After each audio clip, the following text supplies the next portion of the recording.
What's good, YouTube? It's Aquarius Leviathan Prophecy, and I'm back at it with another reaction video. This time I'm going to be reacting to Riley Hall. He's basically talking about how he would go upon fixing, my New York Knicks season, or just season in general. So let's see what he has to say. If he says anything negative, I'm not going to, basically, bash him or say, he don't know what he's talking about, because it's his opinion at the end of the day. Everybody has opinion. You know what I'm saying? So I'm not going to take it as a grain of salt. I'm not going to spaz out, you know what I'm saying? Because obviously that everybody that talks about the Knicks always have something bad to say. They can never have anything positive to say. It's just what it is. But, let's see what he has to say. For the 2020 draft, and you say, okay, that's fine. Now let's all assume that the New York Knicks get the #1 pick, right? You say to yourself, who do we get? Who do we get to help change the culture and literally pull us out of the mud to finally regain our crown of the Mecca of basketball? That player that you got to draft with the #1 pick has to be LaMelo Ball. You say, why LaMelo Ball? Because LaMelo Ball is a hooper. LaMelo Ball is a 6'8" guard. LaMelo Ball is a scorer. LaMelo Ball is a player that literally fits the Mecca of basketball, fits the spotlights of the New York Knicks. Well, that's if everything falls our way, like he said in the video. I'm not saying that LaMelo Ball is nice. He does have some things that he needs to work on.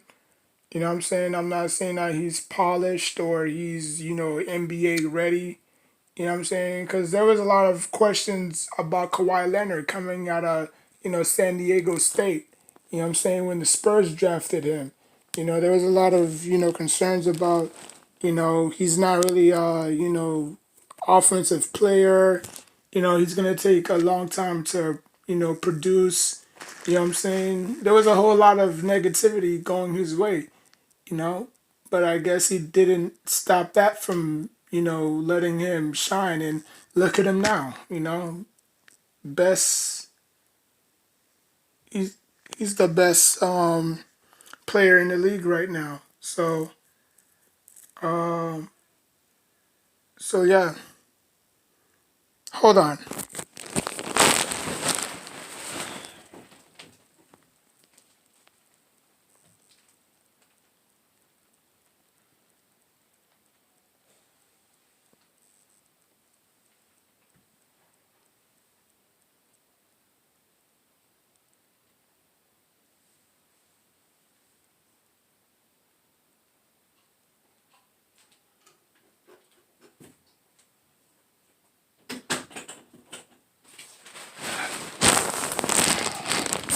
Sorry about that. But anyways, yeah. If the chips fall where they may, and we do end up getting the second round pick, the third round pick, and if LaMelo Ball falls to us, then great. If not, then there's a lot of other great talents out there as well. So, yeah. Fits that team to a T. Which means if you draft any other player, yeah, maybe he do some damage in New York, but he won't be the perfect fit for New York.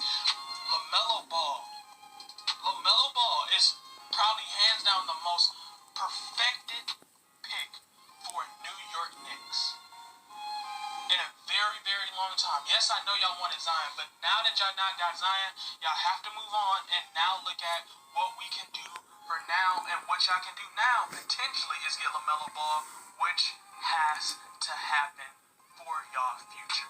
And last but not least, we have to talk about a pet peeve that I have, because one of these players on the New York Knicks I really like.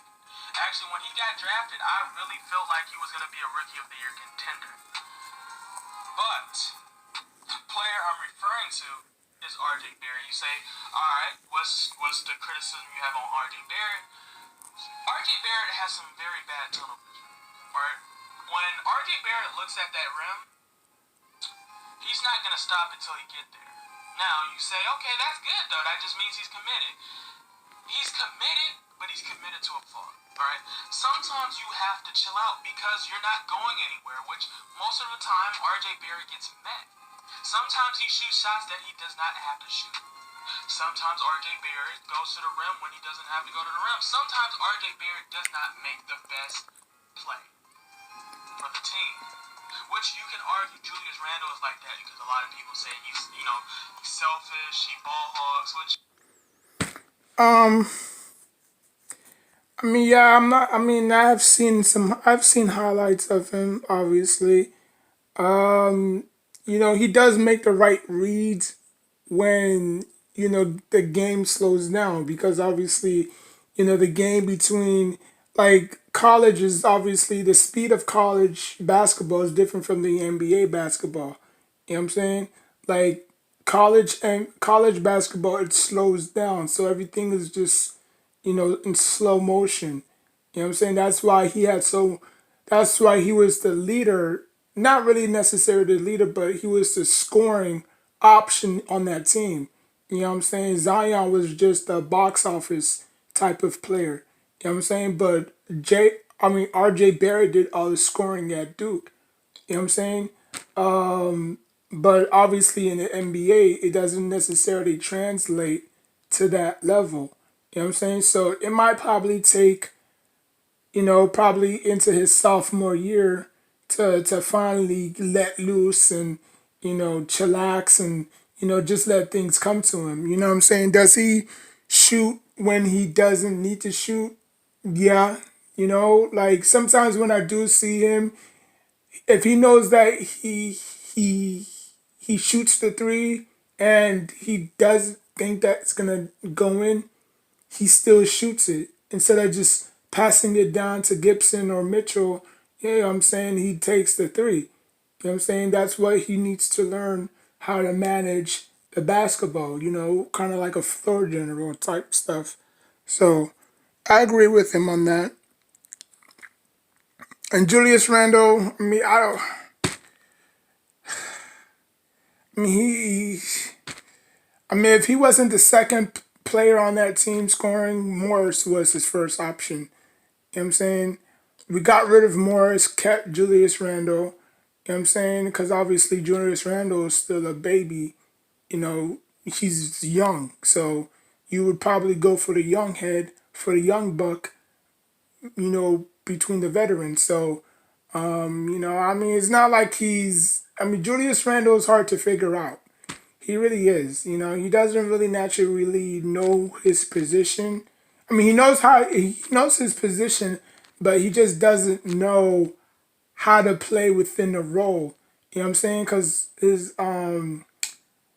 the Pelicans like didn't know how to use him. You know what I'm saying? I guess he just needs to be in the right system or the right coach to maximize his full potential. You know what I'm saying? So, but yeah, he's our leading scorer on the Knicks. He's averaging like 20, I'll probably say like 25 points a game.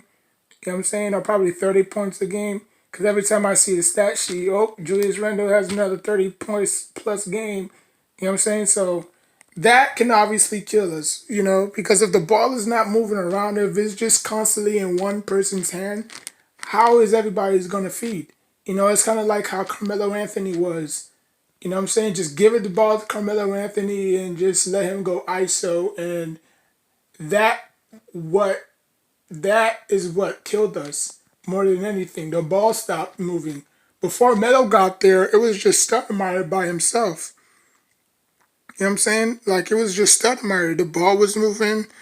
Everybody had, their shots. You know what I'm saying? It wasn't really stuck in one person's hand all the time. You know what I'm saying? Like once we share the ball and the ball moves around and everybody gets involved, we can match up with the best of them.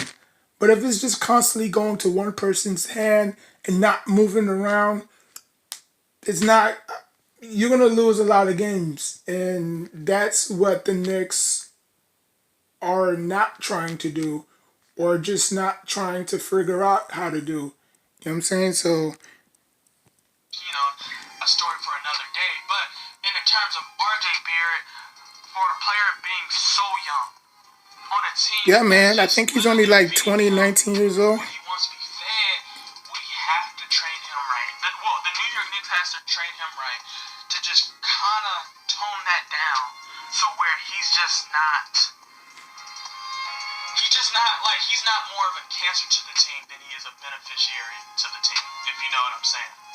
So down in the comments, let me know what you would do to help change the culture for the New York Knicks and help them finally, at least, get to the NBA playoffs. And with that being said, go ahead and like, share, and subscribe. And do not forget It's gonna take a lot, man. It's gonna take a lot, but I appreciate Riley Hall for doing this.